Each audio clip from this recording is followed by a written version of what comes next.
Before they made the announcement, actually, I was checking out Nebworth, and there's one point, and Noel's like, "Go on, Ashcroft," from the stage doing Wonderwall.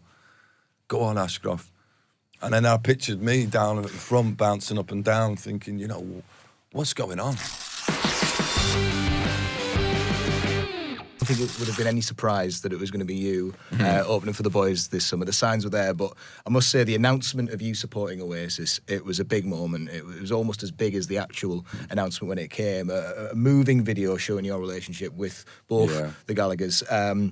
It must be great to be spending this cultural moment that's yet to come again. I mean, I don't think anyone's prepared really for what's about to happen. From the moment I seen Oasis the first time or heard the demo, I knew something special was going on.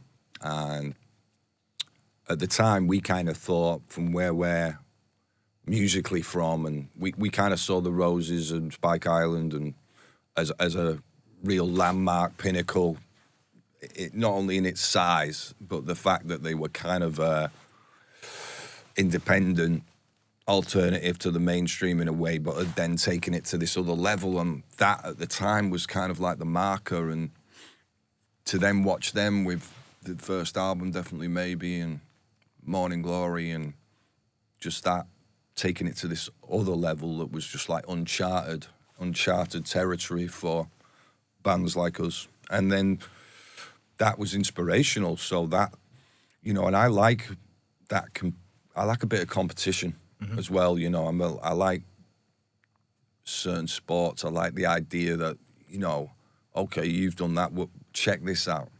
And that was great at the time. You often find there's good periods of music where there's always like a bit of competition, friendly, but, artistic, all right, you've written that, check this one out. And I think, I always thank Noel for that, because he was very supportive, because we were quite out there, quite psychedelic band at the time. But I always had this inclination that I wanted to write popular tunes that people, loved.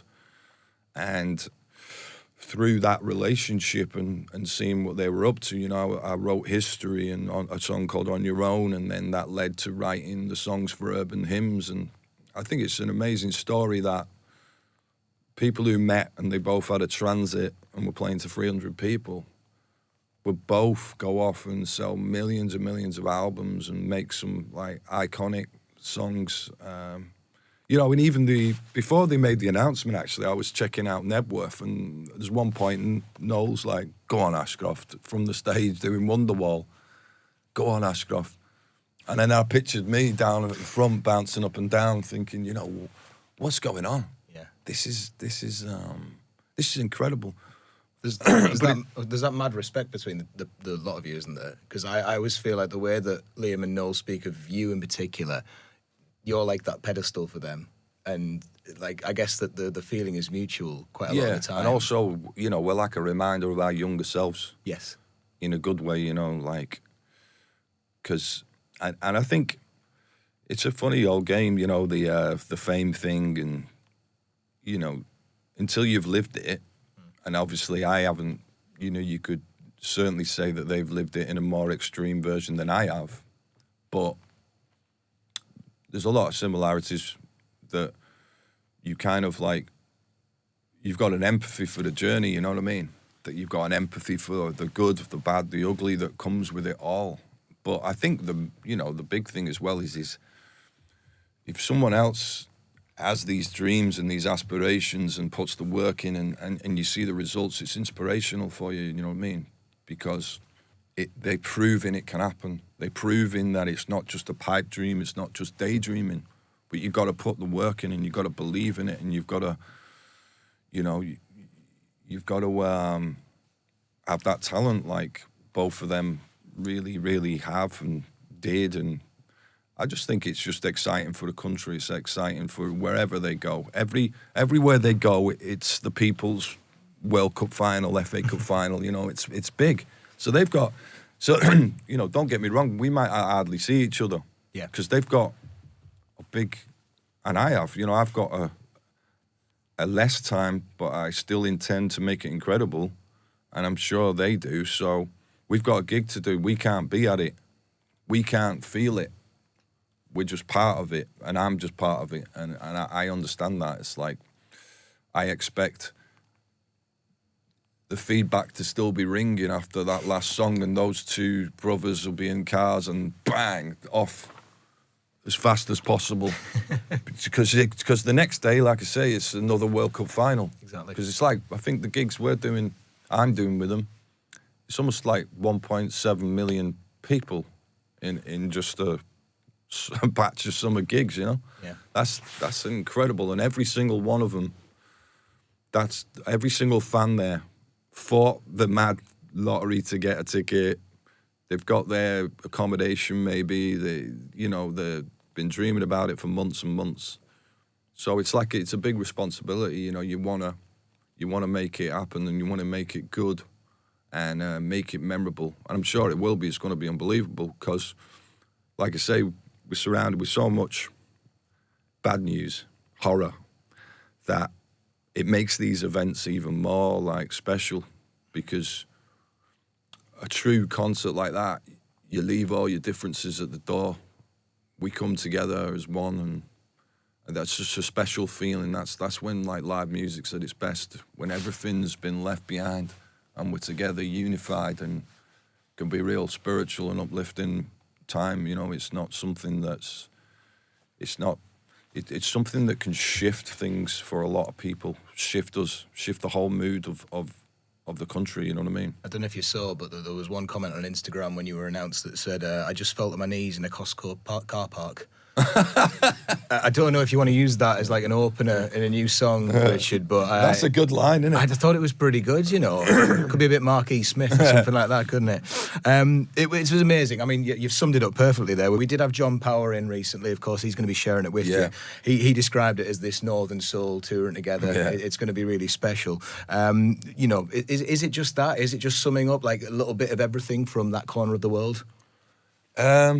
Yeah, well, you look at John and his history, and, you know, John was also part of one of the most important bands of that era, you know, who definitely changed the way people approach songwriting, and went on to have success himself, and he's a good soul, you know what I mean? So, yeah, I think, you know, in some ways it is. It's like we were lucky where we were born, because that area was a hotbed for music.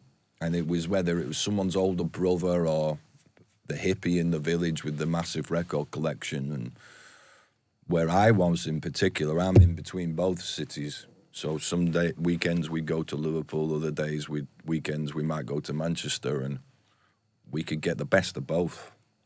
And both cities were music obsessed. So I think you can't help that seep into you. And then, you know, I don't know what it is. I think it's because a lot of the industry probably still was based down in London. People think, oh, you're arrogant, or you're this, that, and the other. And it's not that. It's just that you need to kind of be like a Don King for your band. You know, if you're the lead singer, I got to sell this thing. I've got to say a few things that might be perceived as arrogant, but this thing's a fight. Nothing's on a silver spoon here. This isn't easy to get to the point where anyone's going to listen to you, even your demo tape. Every single element of it is a battle. So then, you know, we all get that a little bit of attitude as well, which is good, because you need to have a thick skin in this game, you know what I mean? Congratulations on the new single, Lubba. Thank you. It's joyous. Yes. And yeah. I think it's one of those songs I always hear where I want to be in a field full of people, arms out, summer bliss. So Yes. you've hit the right time for this one. I think so, yeah. The time is great. I mean, from the first incarnation of it, where, you know, I was listening to, I've always loved that Joan Armatrading tune. But like with any, going back into kind of hip-hop, you're looking for that moment that you can imagine being repeated for minutes, 5 minutes, 3 minutes, whatever. And I always thought that moment in Love and Affection, Lover, ooh, ooh, was so loopable. So from a moment I looped it a few years ago and started working on it, I'm like, this has got like such an ecstatic feeling, an uplifting feeling. And, you know, in the future with my album, it's quite eclectic, not only sonically but emotionally. But it almost feels like, you know, it's hard not to drown in all the world events, the anxiety, the things, you know, the stuff we've all lived through over the last X amount of years. And, you know, I could reflect that, but sometimes it's nice to try and make something that just gives you a feeling of uplift and gives you a feeling of, like, positivity. Do you know what I mean? I think what I was getting from it was like articulating that giddy feeling we all get where you can't find enough words for that one person. Yeah. That takes your mind off the other things and it's just spilling out of you almost when you do that's it. what I was trying to get to, that, you know, when that love is just so powerful, it just overrides everything, all the pain, all the past, you know, your fears, your anxieties, and you're just in that moment of wanting to tell the world, you know. Can I just say, Da Vinci Eyes is one hell of a line. That's one that people will be taking to the dating apps as an opener, I reckon, and will go down very well. I thought that was excellent. So you mentioned Joan Armatrading, Love and Affection in there. How did you go about sorting that one? Because we've actually had Joan in recently to speak to Tim Burgess on the listening parties. Yeah. So she's going to be on Absolute Radio soon. Oh, fantastic. But, is it a good relationship you two have? Well, yeah, I mean, we actually haven't personally spoke to each other, just, you know, through, you know, email and whatnot. Okay. And but I think, you know, what really pleased me is that she's really happy with the end result, and she really likes the track. She loved the video. We sent her the video, and I think that's important. You know, it's important if you respect someone in a way that, you know, because she's had such an amazing career, but you could almost say, well, that's probably one of her most famous pieces of work. And also, for me, that moment, it's an incredible moment. And I think the thing is with sampling as well, I mean, you can just sample something and then not give much. My idea of true sampling, whether it was Bittersweet Symphony or Music is Power or when I've done it before, is you want to finally end up with something that's totally fresh, that's completely new. So the sample is the sort of inspiration, but you don't want to just give people 3 minutes of that moment. I want it now to become a brand new piece of music. So you're looking back to go forward, because, you know, in a way, something like Lover it's I always describe it's like future music. There's no genre. It's not classic rock. It's not this. It's not hip hop. It's all of it, and that's finally we're in that age. I think, especially with the youth, they're very eclectic with what they enjoy now. You know, you've got Beyonce, will do a country album, blah blah. You know, I've always been waiting for that moment where we can start taking down those barriers of what is, you know, what are you? What do you, you know, represent? Are you this? Are you? No, I'm music. And I've got a wide range of influences. So I think that's the exciting thing about it, is that not only do I respect Joan, she enjoys the track. And I feel like instead of just looping it, like I say, and just randomly adding very little, I've really tried to work to make it sound like future music, fresh, you know, something of this era. Do you like when artists reinvent? Because I know that sometimes it's a point of contention for fans. I personally always think that it's about, you know, surviving, it's about lasting, and reinvention is always part of that. Do you think that's important? I think it's just a natural process of a curious mind, you know.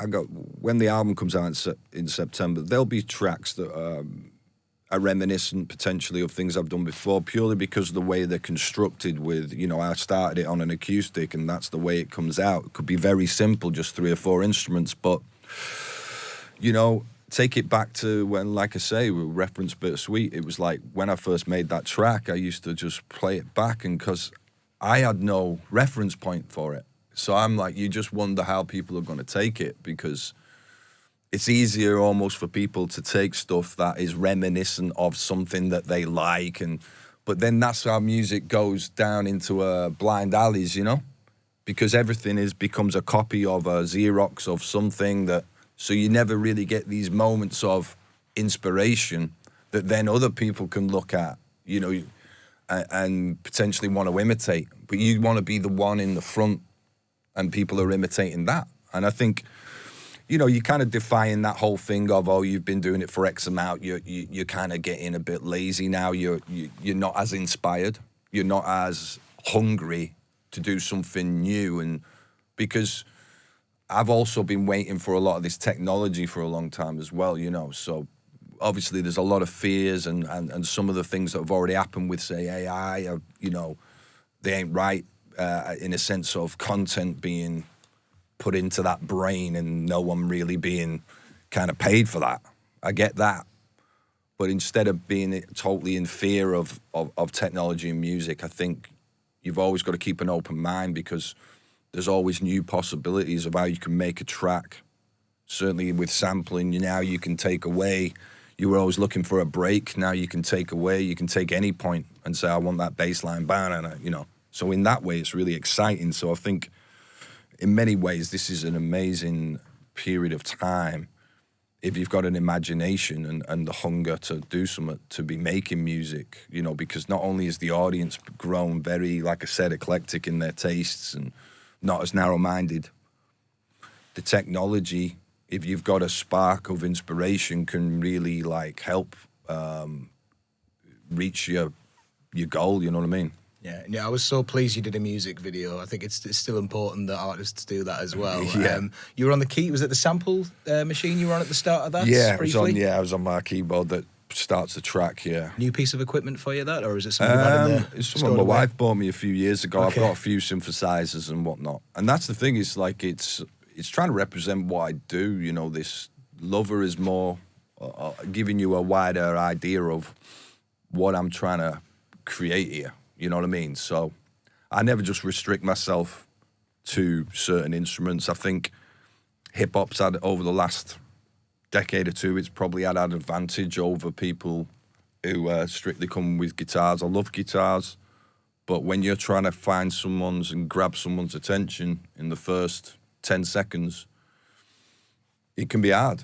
The song might be incredible, but if you've got the world as your palette, as far as sonic's concerned, which hip-hop's had, it can be anything. But, so that's exciting for me. It's like, use whatever you want to grab that person in, so the mixture of the sample and the synth, it's a great mix. So, yeah, I've collected a few bits and bobs over the years that, and then what you find out is one keyboard does one thing really well. So you can go to that, and then you'll pick out this other old drum machine, and that does a hi-hat or a click really well, and so you just start finding out what does it do great, and then just using it for probably one thing. But sounds like having a favourite child at this point. Who's it going to be today? Yeah, exactly. Yeah, I mean, you do grow an affinity, especially when you're making records, making music. You grow to really appreciate some of these pieces of kit, Were you padded up on the knees when you dropped down to your knees in the video after? I wasn't actually. I went old school. I used to drop to my knees a lot on stage when I was younger. Yeah. I had a lot of bad knees, at the end of a tour. I was a bit worried when I saw it, man. Yeah, I did think that. Yeah. Before I did it, I think, should I have something on here? No, I didn't know. Well, maybe if it's on stage, you need, certainly this summer, there's a lot going on. Yeah. This is the first new album of material for you, Richard, since Natural Rebel 7 years ago. The world has been through a lot in that time. If anyone's not been watching. Yeah. But what can we expect the rest of the album to reflect on in this stage? I think it's, like I said, I think musically, you're going to go on a journey through what I call like a kind of future music. There's a couple of other tracks with samples. There's, you could almost say, an electronic dance thing. There's things that are incredibly stripped down, acoustic.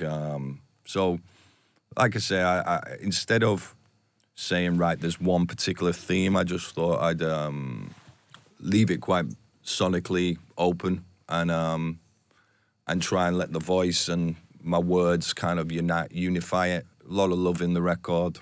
Yeah, I'd say that it's the most overriding theme is love, and that sense of like I said, an ecstatic feeling Yeah. So I'm excited for people to hear Lover, and I'm excited for the next single when that comes out. I think people then will start thinking, wow, what's going on here? This is mental. It does feel like the noise of like 30 years ago is like resonating a lot at the moment, obviously with the gigs happening this summer as well. Pulp are back with a new album, you're here as well. You know, you mentioned about that future music and things like that. Are there any artists at the moment who are encapsulating that sound, who are doing it well? Anyone you've got your eye on who's up and coming perhaps? I'm probably the wrong person to ask about that, purely because when I'm making stuff, I'm just so tunnel vision that I just kind of lock off, you know. But I will say, you know, this country and Great Britain, us collectively,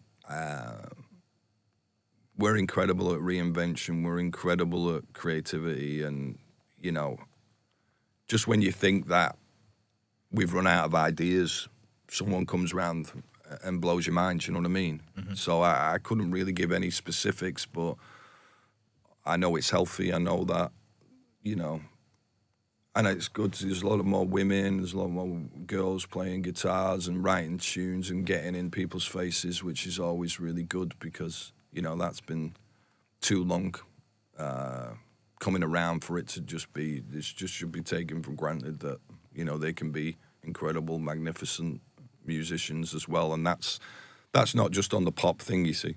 You know what I mean? There's much more female representation in proper artistry and writing and rock and roll, and you know, I think that's exciting. But it was you know, like I say, even at we the Ivers just last night. It was kind of represented, wasn't it? What like, was that? At the Ivers last night, wasn't it? I Yeah. saw lots of, you know, names popping up and things. It was great to see. Yeah, exactly. Yeah. I mean, it's just always blows my mind. This country is incredible. We should be like, you should be proud of this, what we've achieved. You know, and it doesn't matter who it is. It's like. I think the thing was as an industry, like whether it be, you know, we never really quite got it like the Americans did. Is they much more celebrate their culture, you know, and we got to learn to appreciate and celebrate it. I mean, we're very good at dragging people down. We're very good at critiquing someone's new album or whatnot, but you know, we've single-handedly carved out stuff that has gone around the world, and it's incredible. Certainly for the artists who never got any help and have literally made it happen themselves. It's like what they've achieved is unbelievable, and I think it'll always be there. We just need more support for it, probably in grassroots now. Like, as everyone knows, you know, we're losing loads of venues. We're losing. Yeah, Leadmill went as well the other day. That. Yeah, and that's where you learn your trade, you know, in those venues. And yeah, that's really sad. And if you think of the amount of money that the tax man takes from the industry, there's not much reinvestment going on. And it's a no-brainer, really. You should invest in the grassroots because, you know, there'll be some people out there that are going to go on and make a lot of money, not only for themselves, but for the country, for the taxman, you know? Yeah. You did mention World Cup finals. Obviously, the Euros final was almost a disruptor last year for one of your gigs. Can I just ask, how on earth can you concentrate on stage when something like that is looming? And, you know, should it interrupt anything, maybe in 2026 when the World Cup's on, how do you prepare yourself if something does go right? I tell you, I prepare early and make damn sure there's never going to be a gig around any quarter-final, semi-final. England don't exactly allow for that, though, do they?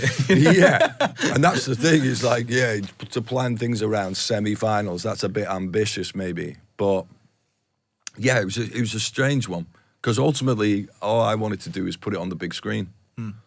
But it's amazing how much bureaucracy and red tape there is these days about anything. You know what I mean? We're all there. It's a beautiful day. I'll pay for the screens. I'll play the gig, and then everyone can sit and have a drink and watch the final. No. Oh, that'll be... It's like, God. Do you remember, like, Woodstock and things like that? It's like, you know... We've gone a long way from that kind of just being able to, you know, there's just, like you say, they make things so difficult. But what was cool was a lot of the audience understood. They were like, yeah. And you could see everyone legging it after the gig finished. Yeah. And people who didn't like football, they were like, what is going on here? I don't know if you saw the genius idea that Louis Tomlinson, a member of One Direction, did, but he took a TV into Glastonbury. He took a plasma screen in and it had to get shut down because it was busier than one of the stages, I think, at one point. So as long as no one did that at your gig, that's fine. Before say goodbye, Richard, obviously Bittersweet Symphony could be the words to sum up England's trials and tribulations over the years. Is next year the one? I'm still, I'm one of them sad fans who always believes. I do. Yeah. I think it's a tough one. Depends where we end up playing. As it literally, you know what I mean? How hot's it going to be? Are we going to be sapped? But I think the thing with England now, it's great that we got such a great league. But I think by the time it gets to the World Cup, a lot of our good players, they're already drained. They've already played too much. And that's my only concern. On paper, we have such a lot of talent. Probably the best talent we've had for a long, long time, generations.